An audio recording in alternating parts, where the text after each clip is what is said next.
Benedict Cumberbatch's new Netflix series, Eric, revolves around the disappearance of a 9-year-old boy, and its ending reveals what becomes of Edgar Anderson, Ivan Morrishow.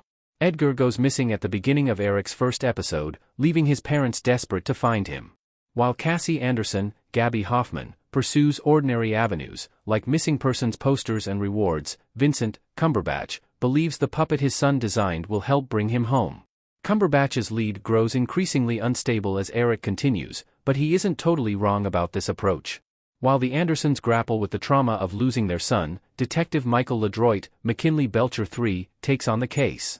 Edgar's disappearance isn't the only investigation weighing on LeDroit either. The Andersons' missing child pushes the detective to return to another, older missing persons case, this one focused on a 14-year-old black boy named Marlon Rochelle. Eric's ending sees LeDroit piecing together what happened to Marlon, even if it means defying the wishes of his superiors at the NYPD. Eric's cast and crew bring both mysteries together in a way that makes sense and feels bittersweet. What happens to Edgar Anderson? Indiana Netflix's Eric. Edgar runs away and returns home at the end of the series. Benedict Cumberbatch as Vincent sitting next to Ivan Morrishow's Edgar on a subway train in Eric. Eric reveals where Edgar is within the first few episodes, though the audience is privy to this knowledge while his parents and Detective LeDroit remain in the dark. After fighting with Vincent the morning of his disappearance, Edgar decides to follow an unhoused man named Yusuf Egby, Bammer Kane, into the subway tunnels. Edgar trails Yusuf because he's impressed by his graffiti and interested in learning more about the older man. Judging by the map Edgar draws in his neighbor's apartment, approaching Yusuf is something the boy plans on doing for a while. When Yusuf catches Edgar following him around, he drags the boy into his area of the underground homeless colony. Yusuf grapples with what to do with the boy, with his friend Raya, Alexis Molnar, suggesting they sell him to a known pedophile at a club called the Lux. Yusuf is opposed to that, though, and he develops a bond with Edgar and a desire to protect him.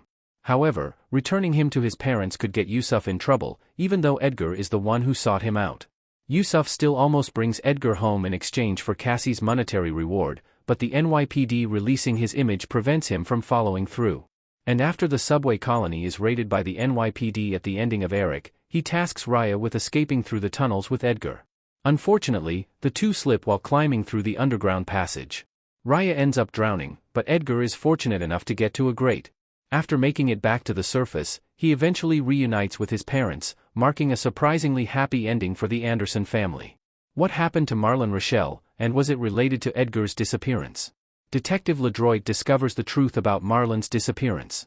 Photos of Marlon Rochelle and Edgar Anderson at the police station in Netflix's Eric. The Andersons may get a happy reunion at the ending of Edgar, but Marlon Rochelle's mother, Cecile Adepiro Odui, isn't so fortunate. Edgar's and Marlon's disappearances turn out to be unrelated, but Detective LeDroit manages to solve the latter case despite interference from higher-ups at the NYPD. As it turns out, the other cops have good reasons to keep Marlon's case unsolved. A security tape from the Lux on June 12 shows Marlon being exploited at the Lux, engaging in sexual activities with Deputy Mayor Costello, Jeff Hefner. Those activities are interrupted when NYPD cops physically assault Marlon on camera, eventually beating him to death in the alley behind the Lux. Detective Noakes is the one who kills Marlon, and LeDroit arrests and exposes the other NYPD officer. He also discovers the Hudson sanitation plant helped get rid of the body, implicating them in Marlon's death.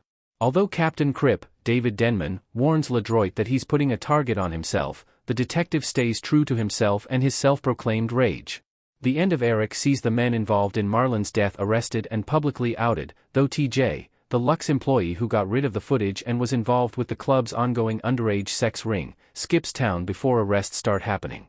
Cecile gets the devastating closure of knowing what happened to her son, but she and LeDroit are still searching for his body when the limited series comes to a close.